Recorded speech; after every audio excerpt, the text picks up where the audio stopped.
Oke, assalamualaikum warahmatullahi ta'ala wabarakatuh. Apa kabar kalian semua? Semoga kiranya kalian diberkati oleh Allah.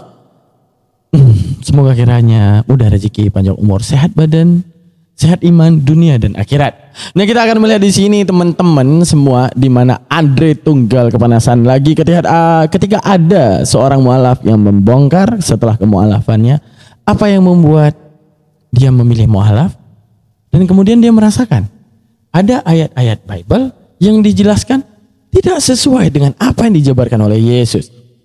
Namun ketika kemudian mualaf kita ini membongkar isi daripada Bible dan kemudian berpikir secara logika bagaimana mengartikan ayat Bible dan menemukan kebenaran, dan bahwa Bible memberitakan tentang kebenaran tersebut dan memilih Islam, itu memicu daripada panasnya Andre Tunggal dan membaranya Andre Tunggal, dan panas banget dia terhadap Jesslyn sang mualaf kita.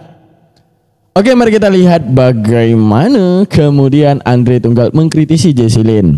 Dimana kalau kita lihat daripada thumbnailnya, mualaf Jesslyn mengajari Andre Tunggal, saya cuma membongkar doktrin Kristen, jadi tolonglah pendeta Andre nggak usah baper. Iya, jadi Anda yang udah kemakan rutin, makan aja, kemakan doktrin ya, terpaksa beriman tanpa harus menggunakan logika, ya makan aja. Tapi jangan ajak-ajak, makan sendiri gitu teman-teman ya. Oke, mari kita lihat bagaimana kepanasannya Bro Andre Tunggal terhadap Jesslyn teman-teman. Kita mulai, let's go. Mana ininya? Mana kita buka dulu.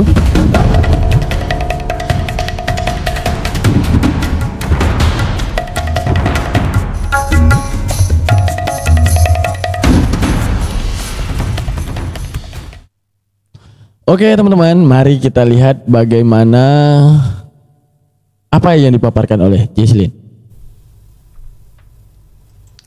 Halo teman-teman semua, bergabung. Halo Bro Andre Tunggal di sini, dan kali ini teman-teman kita akan membahas tentang satu topik yang saya sebenarnya sudah tunda dari lama. Saya mau bahas dari beberapa bulan yang lalu tapi tertunda karena banyaknya topik yang harus saya bahas.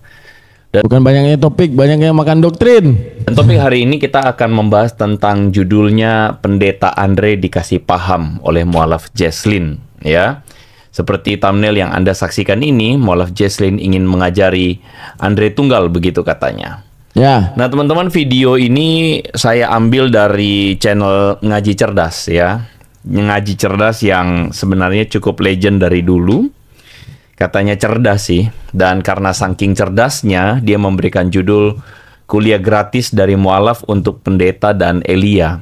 Benar, makanya namanya channelnya Ngaji Cerdas, karena cuma orang cerdas-cerdas yang bisa masuk ke Islam. Orang-orang yang kebanyakan makan doktrin enggak apa-apa di luar Ngaji Cerdas ya. Jadi makan doktrin aja gitu.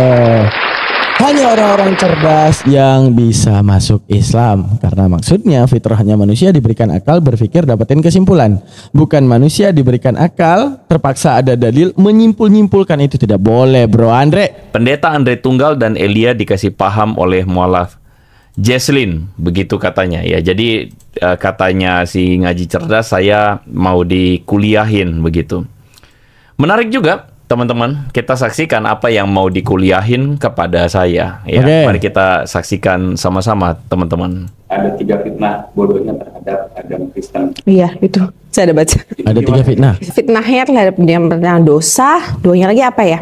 Dosa, Yesus Kristus saya perlu dibacain sih kayaknya 3 buah fitnah. Coba deh, ada nggak 3 buahnya apa? Kalau yang masalah itu berarti Bapak kayaknya Bapak main kurang jauh sih Bapak. Ya masalah dari Kristen ada 3 Tuhan. Gimana ya menjelaskan dari Kristen 3 Tuhannya. Maksudnya Bapak menanyakan pertanyaan yang akan menjatuhkan diri sendiri, nggak akan backlash ke diri sendiri. Karena Yesus masih berdoa kepada Allah Bapa. Bahkan masih berdoa dia. Akhir.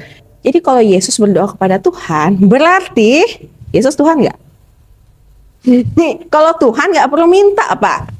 Pertanyaannya, saya simpel nanya Bapak di keturunan darah Bapak, siapa orang Israel? Ya Bapak ikuti panduannya dengan benar dong Pak. Harusnya nggak perlu jemaat atau misalnya mualaf kayak saya yang harus mengingatkan bahwa Bapak bukan Bani Israel. Tuh, mualaf pasti cerdas teman-teman. Ketika melihat satu sosok esensi yang berdoa, esensi berdoa bukan esensi Tuhan. Itu esensi makhluk yang membutuhkan Tuhan, makanya ada doa. Tapi nanti pasti dong, daripada Bro Andre Tunggal ini pasti akan ngeles dengan segalanya. Tapi kita akan lihat bagaimana ya. Akan tetapi esensi daripada makhluk itu berdoa karena ada yang dia harapkan. Karena dia tahu ada yang maha kuasa yang sanggup mengabulkan apa yang dia harapkan. Tapi Yesus mempraktekkan hal tersebut. Ketika dia praktekkan, bukan menunjukkan esensi dia terhadap Tuhan. Bukan menunjukkan esensi bahwa aku loh Tuhan, gini loh cara berdoa, bukan. Akan tetapi full daripada ayat Bible ketika Yesus berdoa, memang dia meminta. Bukan mempraktekkan. Kalau mempraktekkan, maka diksi daripada yang timbul daripada Bible, wahai muridku, beginilah cara kalian berdoa, maka ini yang kalian ucapkan gitu. Tapi tidak. Dalam kondisi kontekstual saat kita membaca Bible itu, bahwa Yesus emang benar-benar datang dan berdoa. Nah ini mu'alaf ini kemudian mencerna ayat tersebut, di situ dia mendapatinya. Tapi biasalah, akan kita dapatin nanti daripada ngelesnya Andre Tunggal bahwa dia mempraktekkan berdoa, dan beberapa pasti dia nanti membawa ayat-ayat Al-Quran yang kemudian akan di framing. Itu udah pasti, itu sikapnya daripada bro Andre Tunggal. Andre Tunggal, ingat, lu udah 3 kali tuh ditantang debat sama Kodondi tuh, jangan banyak alasan, monolog aja bisanya. Oke? Mu'alaf pasti cerdas, benar. Begitu. Ayat tuh nggak bisa baca satu-satuan Pak, harus satu periskop, dan satu periskop itu harus mendukung satu buku. Dan kalau emang kalian mau mengklaim itu adalah Injil, perkataan Allah, gak mungkin Allah ada pemplagiatan atau pengcancelan, gak mungkin. Gitu aja sih. Paling Bapak Andre bakal reaction lagi, ntar kita sampaikan lagi. Doa Jesslyn terkabul karena saya akan reaction lagi tentang apa yang jadi klarifikasi yang saya bilang. Kalau menurut kata ngaji cerdas sih, katanya kuliah dari mu'alaf Jesslyn begitu ya. Dan saya dikasih paham, dikuliahi oleh mu'alaf Jesslyn. Saya menonton ini lalu kemudian saya cuman geleng-geleng kepala sambil saya cuman mengatakan, lawakan macam apa ini? Kita akan bahas tipis-tipis ya, kita akan iris tipis-tipis pembahasan ini teman-teman, dan saya percaya bahwa ada sesuatu yang bisa kita pelajari dalam live streaming kali ini. Sesudah yang berikut ini teman-teman. Tetoteng. Oke, kita lihat, kita skip dulu disclaimer dia. Oke. Dan saya sebut sebagai circle lawaknya. Circle lawak itu berarti orang-orang sekitar dia yang menurut saya lebih cocok disebut pelawak begitu. Oke. Karena ketika saya nonton saya terhibur juga. Berarti mu'alaf kita dikatain pelawak. Oke, sekarang kita lihat bagaimana yang lebih lawak, mu'alaf apa? Ini nih, orang makan doktrin, udah kenyang makan doktrin nih. Hingga akhirnya kepalanya nggak bisa berpikir lagi teman-teman. Saya ketawa gitu ya. Itu yang pertama. Yang kedua, kita akan membahas tentang klarifikasi. Sekali lagi setelah kita pertanyakan tentang baptis itu ya.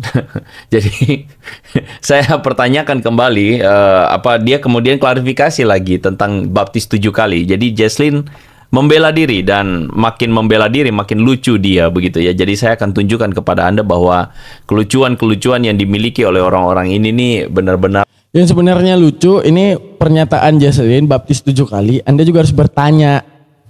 Beda paham, beda baptis. Bayangin tuh teman-teman. Ya, yang lu harus sadari itu gini, Bro Andre ya, yang lu harus sadari. Ini setiap penjabaran daripada setiap gereja itu berpegang di atas dalil yang satu loh. Dan setiap gereja yang membangun gerejanya mengatakan pendetanya punya Roh Kudus. Kalau enggak jadi pendeta, setuju? Setuju dong. Tapi coba lu bayangin nih, ya Bro Andre ya, lu bayangin. Pegang dalil yang satu, akulah jalan kebenaran dan hidup. Berarti memahami dalil itu berarti hidup bakal jadi benar. Terus pegang dalil yang satu, benernya jadi 7 gitu, bayangin. Ada 7 pemahaman misalnya. Itu di mana benarnya? Dalil yang satu tapi mencerai-beraikan umatnya. Tapi kalau kita meninjau dalam Al-Quran, Quran surah Al-An'am 153. Oke, kita buka nih Bro Andre Tang Terungtung. Nih kita buka nih. Contoh nih ya, kita bedain sama agamanya Bro Andre ya. Gini Bro Andre, nih coba Bro Andre buka kan Al-An'am 153. Apa yang terjadi di Al-An'am 153? Ini Bismillahirrahmanirrahim.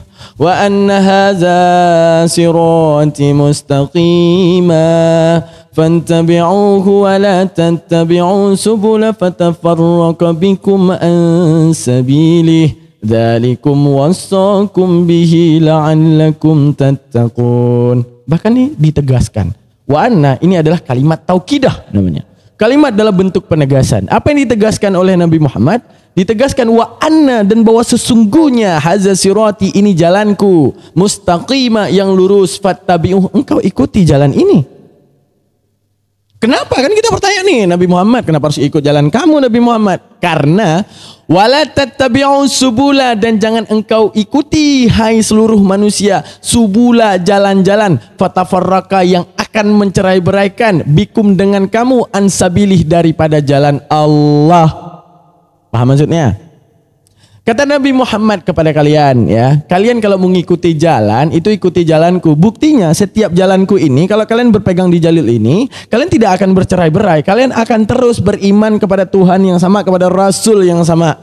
Tetap Rasulnya Nabi Muhammad, tetap Tuhannya, yaitu Allah Subhanahu Wa Taala. Tapi kalau kalian di luar jalanku, memegang satu dalil, kalian cerai-berai, nggak percaya, itu buktinya seperti Tuhannya Andri Tunggal nih. Bagaimana Tuhannya Andri Tunggal? Kita lihat tadi ya teman-teman ya. Kita udah ngelihat bagaimana Jesslyn baptis sampai 7 kali. Karena apa? Dia pindah gereja nih, baptis lagi. Karena di gereja itu beda pemahaman, nanti ada beda-bedanya itu. Terus dia pindah lagi gereja, baptis lagi. Pindah lagi gereja, baptis lagi sampai 7 kali. Padahal dalilnya satu. Kita nih begitu pegang kepada dalil yang tadi. Pegang kepada dalil bahwa ini jalan Nabi Muhammad yang lurus ya. Artinya apa? Ini jalan Allah yang diutuskan kepada Nabi Muhammad, bahwa inilah jalan yang lurus. Kita berpegang itu, kita final. Tuhan siapa? Allah. Oke, Rasulnya siapa? Nabi Muhammad. Kelar. Nah ini pegang, akulah jalan kebenaran dan hidup. Beda, jadi saksi Jehovah beda lagi. Jadi Unitarian beda lagi. Jadi Tritunggal beda lagi. Jadi Oneness beda lagi. Pentakosta beda lagi. Advent beda lagi. Karismatik liturginya beda lagi. Katolik beda lagi. Ini satu dalil bercerai-berai. Wajar kata Nabi. Kalau kalian nggak pegang di jalanku, kalian cerai-berai. Itu terjadi. Maha benar Allah dengan segala firman-Nya. Mampus kan? Mana itu pertanyaan? Oke. Itu dia. Ya Bro Andre ya. Makan tuh. Benar akut begitu ya. Dan kemudian saya akan membahas tentang Jesslyn ketika dia mengatakan Yesus bukan Tuhan. Itu Tuhan Kristen ada 3 begitu ya. Lalu dia mengatakan Tuhan kok minta sama Tuhan. Nah ini adalah satu hal. Tuhan Kristen ada 3. Iya, seperti biasa kalian makan 3 ngaku 1. Dia satu kesatuan, benar. Kita analogikan gini. Satu kesatuan kalau dia masih nyatu Andri Tunggal. Ya Bro Andre ya. Kalau dia masih nyatu, ya itu masih satu. Contoh, teh dingin ya masih satu. Tapi kalau kita udah pisahin gulanya. Ini gula, ini teh, ini apa namanya itu air, ini es batu. Hanya orang bodoh yang akan mengatakan itu satu.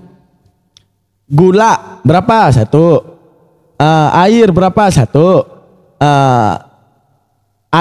Teh ada berapa? 1. Es batu ada berapa? 1. Berapa semuanya? 4. Itu orang waras. Tapi orang gila tetap akan bilang gula, teh, es batu sama air 1. Itu cuma orang gila tuh. Nah kita pikirin siapa yang udah gila sekarang ya. Nah jadi kalau dia udah berpisah, maka dia itu tidak akan dikatakan esensi yang sama. Kalau udah pisah, sama seperti saya nih. Ini masih dikatakan saya berikut dengan ludah yang ada di mulut saya. Kalau saya udah ludah, udah lepah, tetap orang akan bilang itu bukan daman, itu ludah, gitu. Itu esensi berpikir yang paling mudah Bro Andre Tang Tarang Tung. Gitu coy. Nah, tapi tetap kalau Kristen, Yesus Tuhan, ya. Kudus Tuhan, ya. Bapak Tuhan, ya. Berapa? 1. Nah itu. Sama kayak kita bilang, teh dingin berapa? 1. Oke.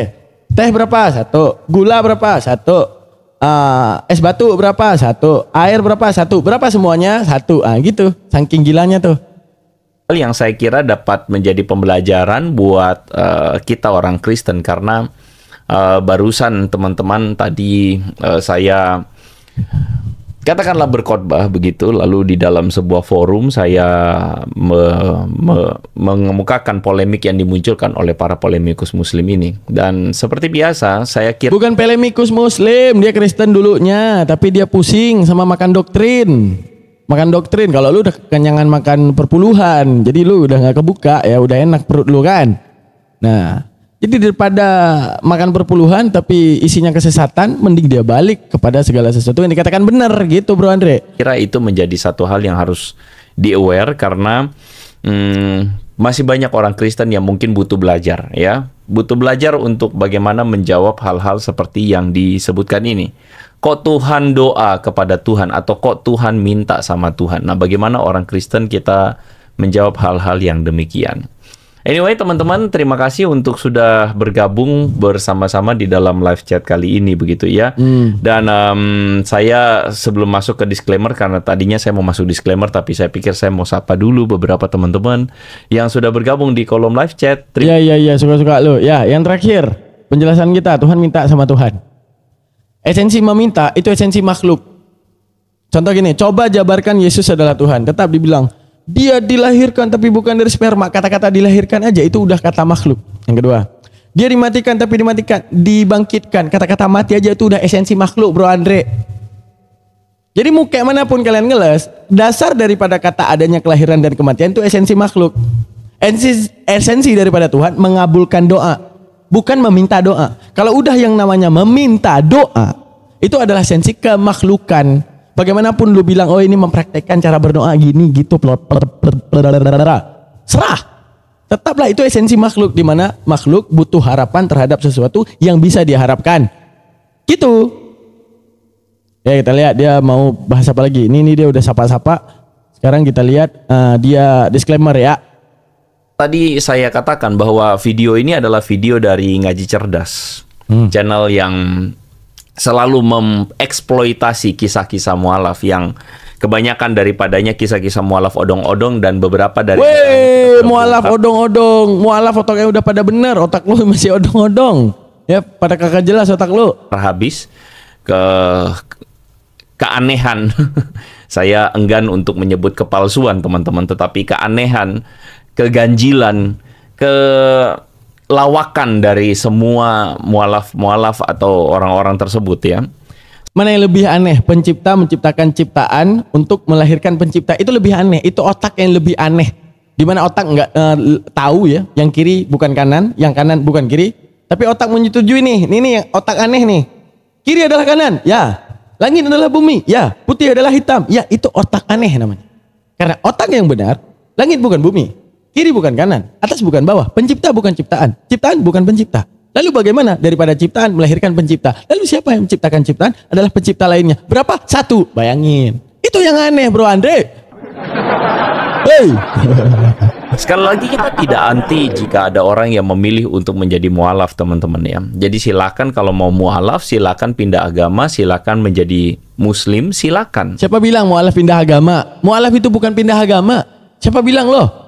Mualaf itu adalah balik ke rumah setelah tersesat di luar jauh-jauh, dia udah buka Google Map tapi disesatin Google Map gitu kan, kena doktrin. Nah, arti mualaf apa? Balik ke dasar manusia, balik kepada anasnya manusia. Di mana apa? Manusia sama binatang bedanya pakai akal. Begitu dia udah pakai akal, di situ dia udah jadi manusia. Kapan dia jadi manusia? Dia kembali ke Islam. Karena Islam mengajarkan bagaimana lu pakai akal gitu, bukan akal-akalan. Tetapi jangan membahas Kristen secara sembarangan. Karena itulah yang akan kami bahas atau itulah yang akan saya bantah begitu. Dan kali ini Ngaji Cerdas memberikan judul yang bombastis seperti biasa. Sangat bombastis, kuliah gratis dari mualaf untuk pendeta Andre maksudnya. Ya. Nah, ini yang menjadi satu hal yang saya pertanyakan gitu loh. Kuliah gratis apa ini? Nah, saya ingin bertanya kepada teman-teman semua ya. Saya ingin bertanya kepada pendapat teman-teman semua ketika saya memberi judul menakar level klarifikasi dan dari Jesslyn dan circle pelawaknya. Anda yang menilai, Anda yang menakar. Mari kita dengarkan sama-sama teman-teman ya. Dia juga memframing bahwa ada 3 fitnah bodohnya terhadap agama Kristen. Iya, itu saya ada baca. Itu gimana ya? Fitnahnya terhadap dia pertama dosa, doanya lagi apa ya? Dosa, Yesus Kristus saya perlu dibacain sih kayak 3 buah fitnah. Coba deh. Ini udah tadi videonya, kita cepetin ya teman-teman ya. Lihat bahwa dari pembahas ini. Dia ada tuh di videonya, dia ada tulis. Oke, kita lihat ya. Dia ada taruh. Dosa kalau nggak salah. Biar kan? langsung aja dia kritisi Ya, nih. satu lagi. Cepat Yesus Bro Tuhan Andre. kalau nggak salah. Iya, tadi udah Nggak video sih? nih. Betul kan? Framingnya bahwa ini adalah fitnah Islam terhadap Kristen, right? Nah, Anda bisa lihat gitu bahwa dari pembahasan atau dari penjelasan dari Jesslyn ini sendiri, ada sesuatu yang ganjil di sana. Kenapa ganjil? Karena Anda bisa melihat bahwa sebenarnya kalau teman-teman menyebut, teman-teman mendengar, dia ada mention terakhir di sana, Framing Pak Andre kan fitnah Islam terhadap Kristen. Fitnah Islam terhadap Kristen. Dari awal saya mau langsung mention bahwa sejak kapan saya ngomong fitnah Islam terhadap Kristen? Yang saya katakan adalah 3 fitnah bodoh Jesslyn terhadap Kristen. Itu saja 2 hal yang Mana yang lebih fitnah? Ya. Fitnah itu ketika berjalan di atas sesuatu yang tak diberitakan dan tak diwartakan dan tak diperintahkan. Contoh, ketika dikatakan dalam Yohanes bahwa jika orang berkata aku dalam dia, maka dia harus hidup sama seperti Kristus hidup. Oke? Bagaimana Kristus hidup? Masuk ke sinagoge, bukan ke gereja. Sinagoge adalah tempat ibadahnya Yahudi yang meyakini bahwa Tuhan bukan manusia. Maka Yesus beribadah sama seperti orang Yahudi, beribadah terhadap Tuhan yang tidak diajarkan bahwa Tuhan adalah bentuk manusia. Oke. Kalian hidup masuk ke tempat yang meyakini Tuhan manusia. Sama nggak seperti Kristus? Beda. Di situ aja udah beda. Siapa yang fitnah sekarang? Siapa yang memfitnah Yesus? Kecuali di dalam ayat kalian, Yesus membangun gereja. Lalu Yesus mempraktekkan ibadah di gereja. Agar kemudian nanti orang yang beriman kepada Yesus bisa beribadah sama seperti Yesus. Tapi Yesus bilang, apa yang Yesus katakan? Yang berkatakan aku dalam dia, ibadahnya sama seperti aku.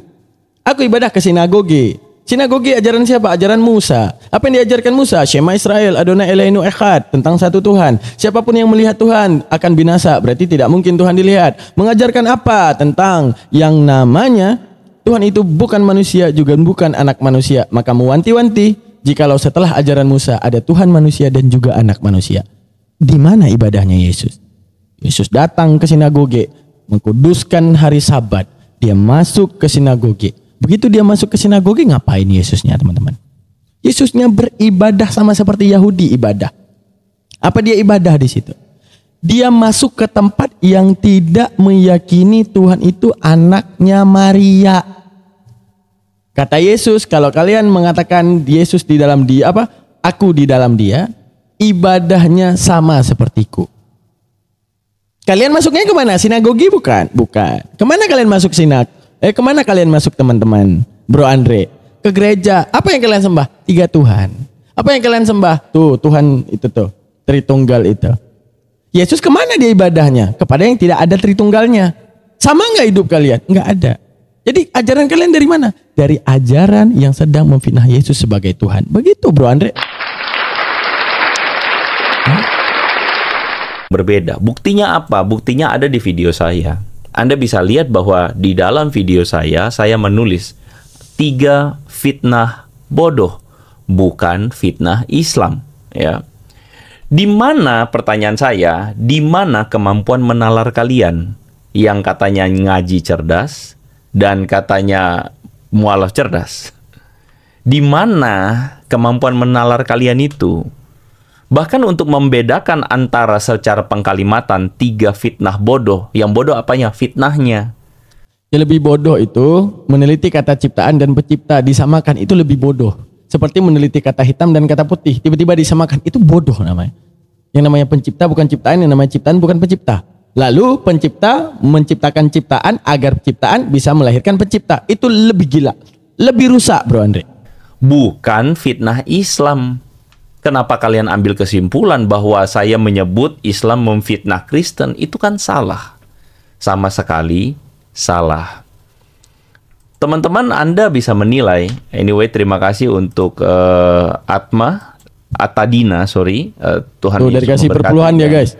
Thank you untuk Jojo Tian, dan terima kasih juga untuk tadi teman-teman yang sudah dari kasih perpuluhan ya. Daniel Nere, thank you ya.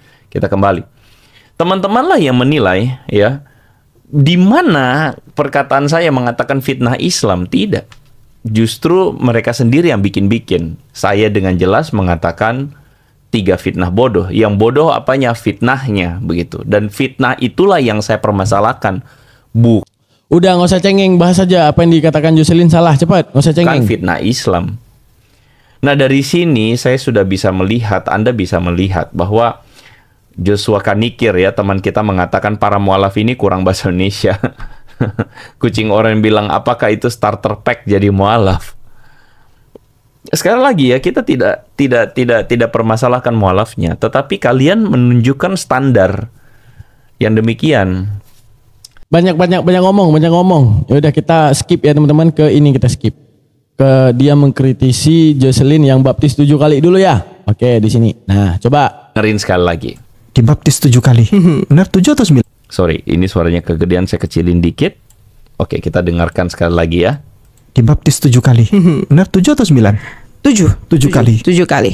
Kenapa itu? Ada apa itu? Nah, ini untuk dasar-dasar fondasinya ya. Kok bisa ada orang yang dibaptis berkali-kali? Ya. Ini karena posisinya saya bukan masuk sebagai orang awam. Saya masuk sebagai part dari penyembah. Ya. Penyembah tertinggi. Ya. Penyembah tertinggi. Karena di gereja itu hal yang paling khusyuk, hal yang paling penting adalah keseluruhan proses ibadah tersebut. Nah, yang di mimbar-mimbar itu semuanya itu harus sudah dikuduskan istilahnya. Ya.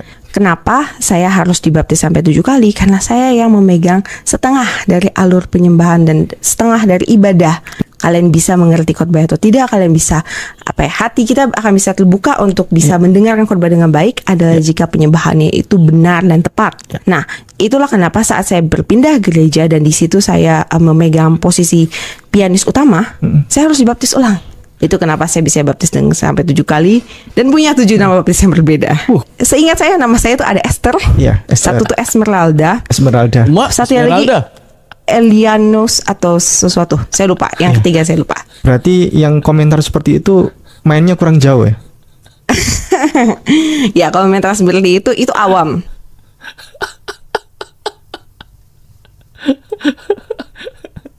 Aduh. Ya saya awam aja dah. Iya, memang kita awam dah. Emang Anda si paling jago baptis lah. Paling hebat deh si Esther Esmeralda ini. Ya udah, cepet klarifikasinya kita perlu. Mana klarifikasinya? Coba. Esther Esmeralda Elianus. Ada yang tadi ngomong gereja apa tuh, gereja aneh ya. Gereja apa tuh baru tahu. Ya iyalah, maksudnya Jocelyn ini kayak dia udah klarifikasi ya, aja makanya, terus. Mana klarifikasinya? Hiro mengatakan dari ketawanya kita kritisi klarifikasi dulu di sini ya. Coba. Dan kemudian Jocelyn tidak terima dan menganggap saya main kurang jauh begitu. Lalu dia bilang baptis itu karena pindah agama, pindah gereja, kerasukan, naik pangkat. Hebat banget ya, ada naik pangkat. Nah, buat teman-teman yang non-Kristen atau katakanlah Kristen yang bingung dengan perkataan Jocelyn ini, seharusnya nggak bingung ya. Saya mau tegaskan sekali lagi, baptisan itu Coba biar nggak asumsi teman-teman, sama-sama ya. Coba kita lihat dulu ya, bagaimana pengertian baptis ya. Tujuan baptis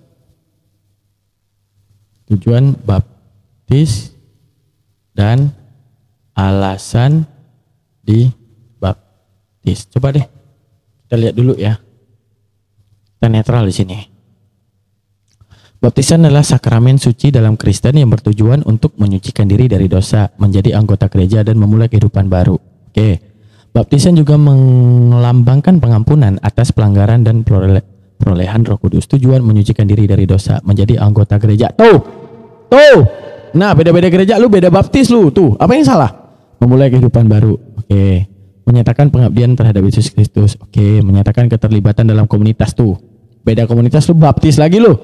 Menyatakan penyesalan. Oke. Memperoleh Roh Kudus. Anjay, memperoleh Roh Kudus.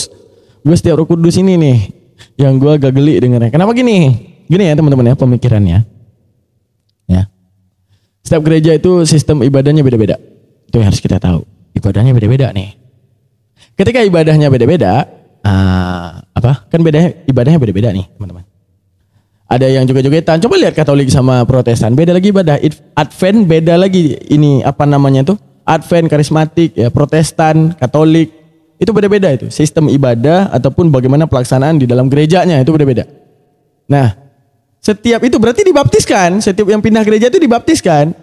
Jadi setiap dibaptis ada Roh Kudus. Roh Kudusnya beda pemahaman gimana tuh? Sebenarnya Roh Kudus ini ada berapa sih?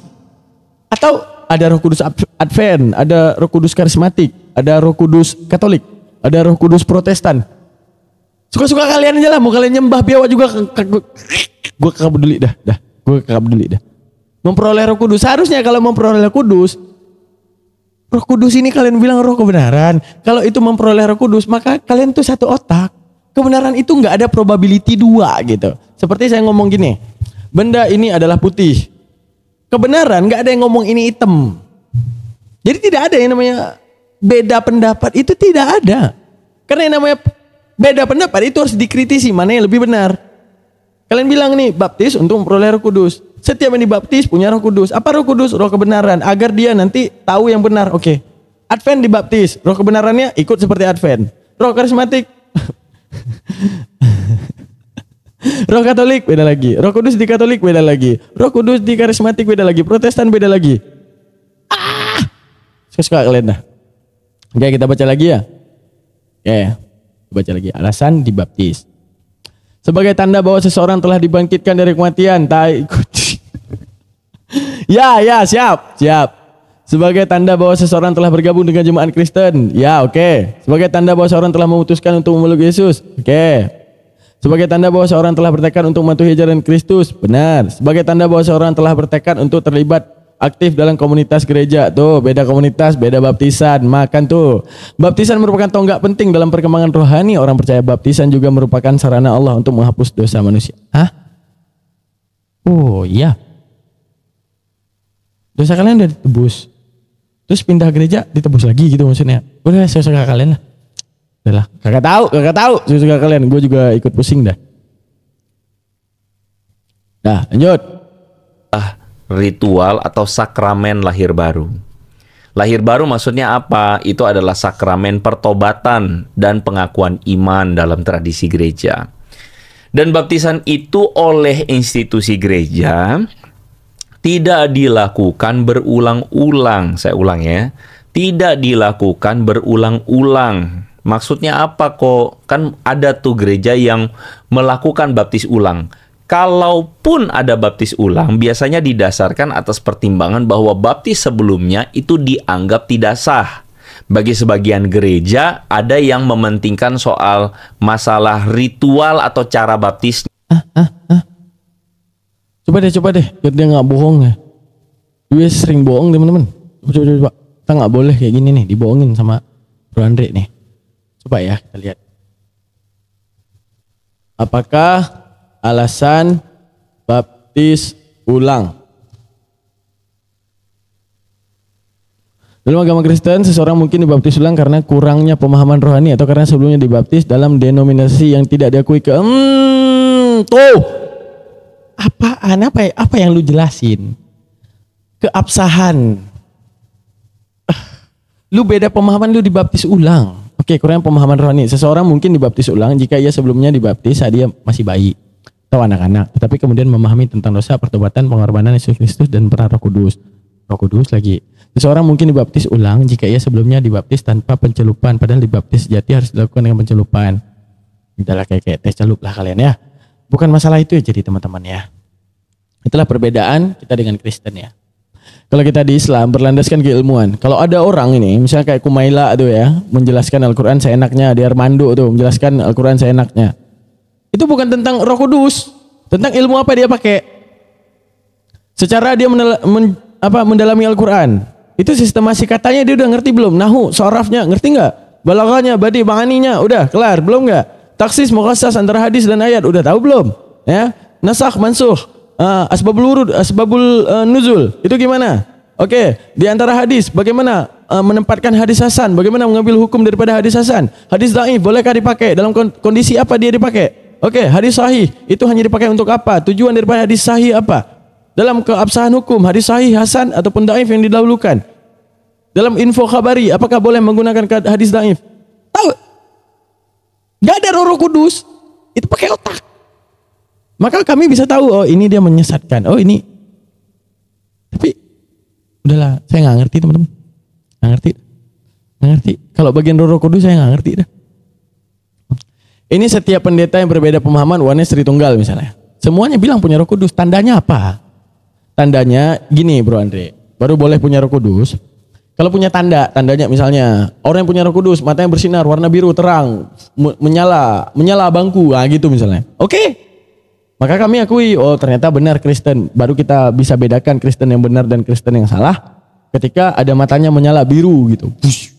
Wah, menyala abangku. Ah, itu benar. Tapi ini semua bilang punya Roh Kudus, tapi pemahaman beda-beda. Udah. Nggak tahu. Udahlah, bodoh gelap. Ya, entahkah percik atau selam, mereka menganggap itu tidak sah, jadi harus dibaptis ulang. Ada yang begitu. Tetapi itu pun mentok-mentok 2 kali. Bahkan kemarin saya berbincang dengan salah seorang pendeta yang saya kira namanya cukup Anda kenal, ya, hampir semua orang Indonesia kenal. Dia sebelumnya melayani di gereja Tiberias. Dia bilang di Tiberias pun paling mentok-mentok. Katanya nih, kata dia, kalau saya tidak salah ingat, 3 atau 4 kali. Mentok-mentok. 7 kali pendeta. Serah lu. Gue udah lihat di Google gimana, walaupun gue nggak ngerti, gue cari ilmu tuh kan.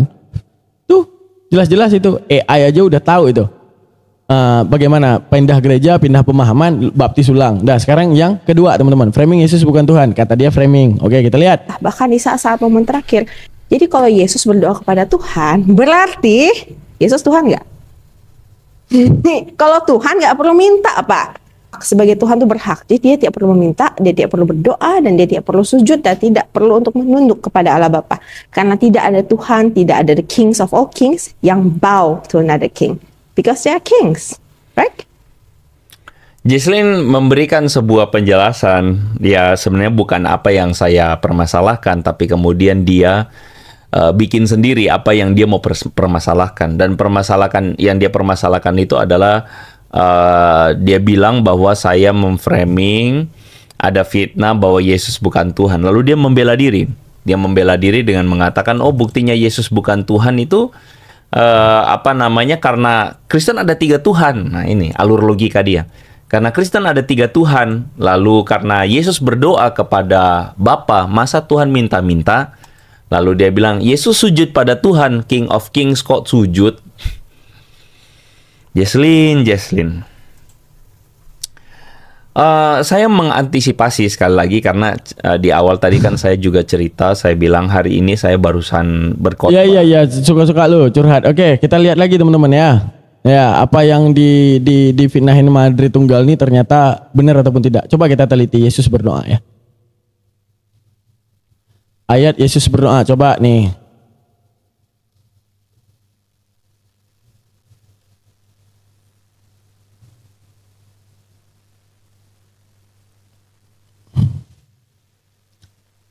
Mana dia?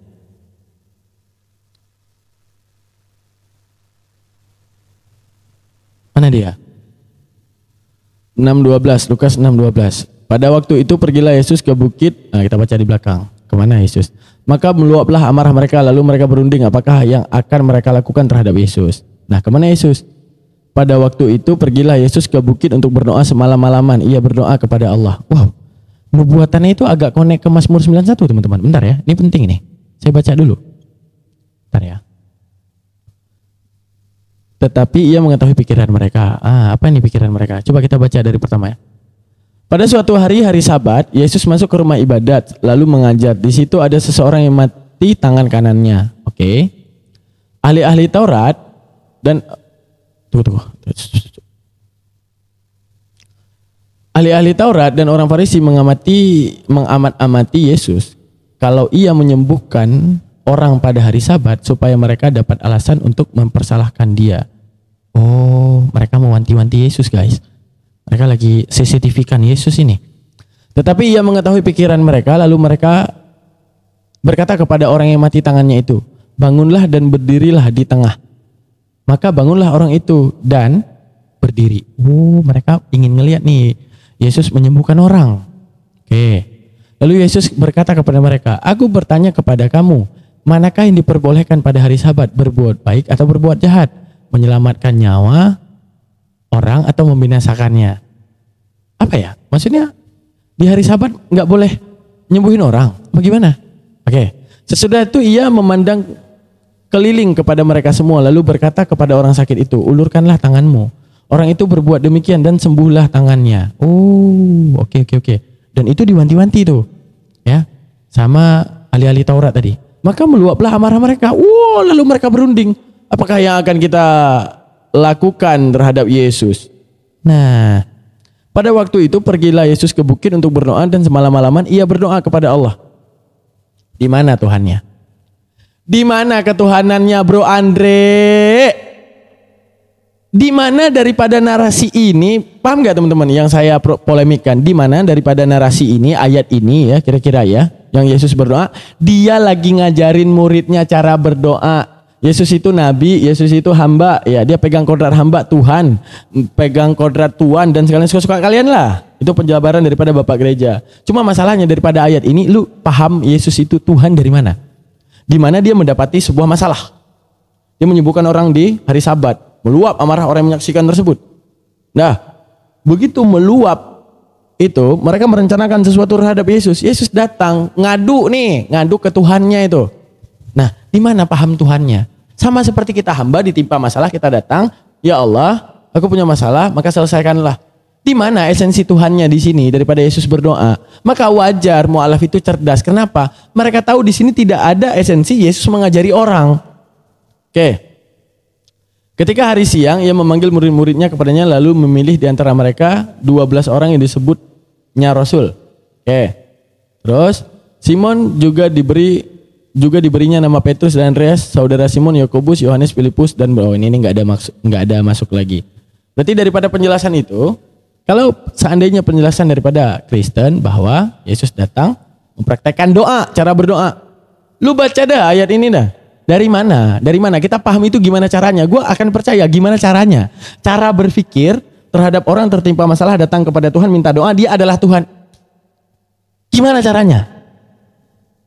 Seseorang tertimpa masalah, datang ke gunung, berdoa habis-habisan sama Tuhan semalam-malaman. Dia berdoa nih.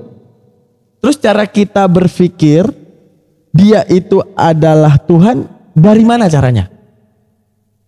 Sedangkan kita punya masalah datang, ya Allah, aku sedang punya masalah. Pinjolku meluap-luap, mereka datang menagihku. Terus orang yang lihat kita berdoa tuh bilang kita Tuhan, tuh dari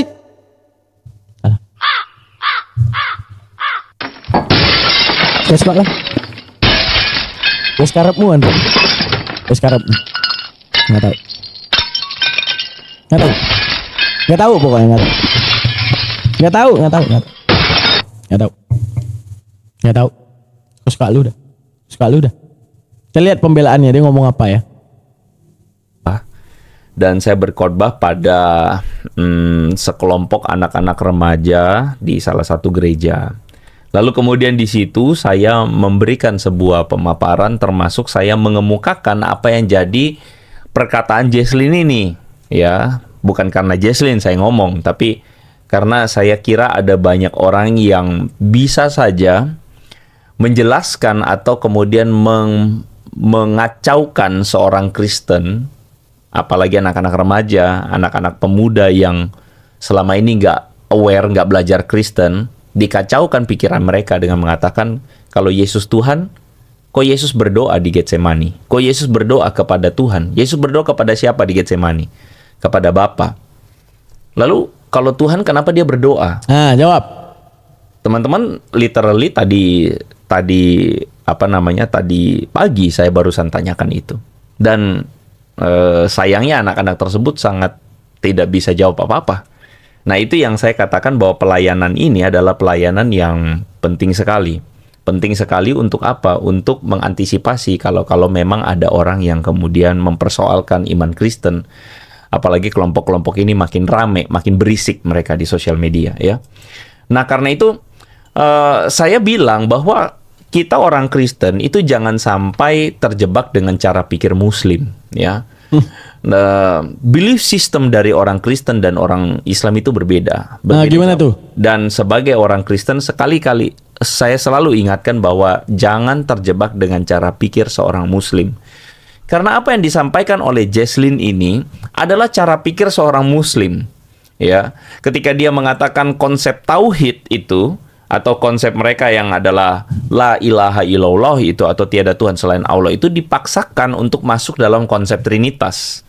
Sehingga Jesslyn kan mengatakan Tuhan ada 3, yaitu bukti Yesus bukan Yang Tuhan. tadi Yesus berdoa, Dia maksa dan melakukan yang Nah, itu nggak Tuhan mau bahas minta doa. Tuh minta kepada Tuhan. Lalu kalau Yesus Tuhan, kenapa Tuhan minta kepada Tuhan? Nah, itu perkataan Jesslyn. Nah, ini adalah 2 pikiran atau 2 hal yang harus benar-benar kita sebagai orang Kristen notice. Nah, karena itu teman-teman, sekali lagi saya tuh menduga bahwa di gereja, bahkan mungkin teman-teman yang ada di kolom live chat ini, ya teman-teman satu persatu, Anda boleh kebanyakan ngetes. curhat, nggak ada Anda jawaban. boleh cek. Udahlah teman-teman. Udah enek saya enek. Kenapa enek? Esensi daripada berdoa nggak ada. Orang gila tuh yang bilang berdoa itu bukan berharap. Nggak ada. Cuma orang gila yang bilang bahwa berdoa itu bukan berharap. Esensi berharap, ada yang berharap, ada yang diharapkan, ada yang mewujudkan harapan. Maka yang kemahaan yang mana? Yang mewujudkan harapan, di balik harapannya hamba. Dah, serah-serah lu dah. Terima kasih banyak teman-teman yang udah nonton di Almantik Reaction. Lupa subscribe, like, dan komen. Jangan lupa titipkan komentar apapun itu. Tunjukkan ya bahwa kita adalah umat. Ini kok bercahaya, ini apa ya? Nggak tahu saya apa ini. Udah? Titipkan komentar kalian. Terserah mau komentar apapun, ya terserah. Pokoknya Islam itu hanya mengembalikan Anda kepada pemikiran yang sempurna, jadi hamba yang setia terhadap Tuhan yang menciptakan langit dan bumi. Di mana Tuhan itu tidak terbilang dan tidak terbagi.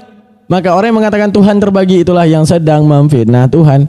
Karena Yesus juga mengajarkan hidup yang kekal itu mengenal satu-satunya Tuhan, yaitu Bapa, dan aku Yesus yang telah kau utus. Satu-satunya itu nggak ada duanya. Kalau kalian mau bilang ada duanya, ya udah berarti kalian rajin selingkuh. Adik satu-satunya cinta abang. Di sana ada 18 lagi yang suka selingkuh kalian.